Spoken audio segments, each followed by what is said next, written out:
మీరు ఇచ్చిన సపోర్ట్ తో గాలా నైట్స్ గ్రాండ్ సక్సెస్ చేశాం. ఖాళీ దొరికింది అని చెప్పేసి ఇప్పుడు బాగా ట్రెండింగ్ లో ఉన్న ఈ హోటల్ కి అయితే వచ్చాను ఖమ్మంలో. రాగానే వెయిట్ చెక్ చేసుకుంటాం, చాలా నచ్చింది ఇక్కడ.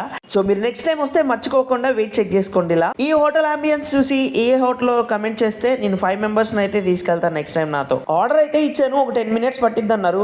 మన కాల్ లాగో కాబట్టి కిచెన్ లోకి వెళ్ళా, మంటలు మండిస్తున్నాడు అన్న. వీళ్ళ దగ్గర పెద్ద బ్యాంకెట్ హాల్ ఉంది, మీటింగ్ జరుగుతుంది కానీ మింగిల్ అయిపోయా వీళ్ళ దగ్గర. తర్వాత ఎందుకులే అని చెప్పేసి రూమ్స్ అన్ని ఎక్స్ప్లోర్ చేశా, చాలా నీట్ అండ్ హైజీనిక్ గా ఉన్నాయి. సో బడ్జెట్ ఫ్రెండ్లీ ఉన్నాయని ఒక రూమ్ బుక్ చేసా. ఎలాగో సాయంత్రం టెడ్డీ ఈవెంట్ ఉంది కాబట్టి మొత్తం ఎక్స్ప్లోర్ చేసి రూమ్ కి అయితే వచ్చేసా. గ్యాప్ లో మనం ఇచ్చిన మటన్ కీమా మంది అండ్ రాజుగారి కోడి వేపుడు అయితే నా ముందు వచ్చాయి. తెలుసుగా గ్యాప్ లేకుండా మనం కూడా ఒకటి తర్వాత ఒకటైతే ఎక్కిచ్చేసినాం. చాలా క్రేజీ టేస్ట్ అయితే ఉంది మామ, మిస్ చేయకండి మీరు. సో స్టార్టర్స్ తో మొదలు పెట్టి మటన్ కీమా మమ్మీతో అయితే ఎండ్ చేసా మామ. నోట్లో పెట్టుకోగానే ముద్ద కరిగిపోతుంది మామ. ఫ్లేవర్ అయితే చాలా బాగా తెలుస్తుంది. మరి మీకు ఈ హోటల్ అడ్రస్ ఎక్కడుందో తెలిసిందా? తెలిస్తే గేస్ కొట్టండి, లేదంటే నేను చెప్తా వినండి. మన Khammam Mamata road Zudio quite opposite గల్లీలో అయితే ఉంటుంది మ్యాన్షన్ గ్రాండ్. మరి నెక్స్ట్ మీరు ఎవరితో వెళ్ళి ఇక్కడ వాళ్ళ వెయిట్ చెక్ చేయాలనుకుంటున్నారో కింద కమెంట్ బాక్స్ లో కమెంట్ చేయండి. బాయ్.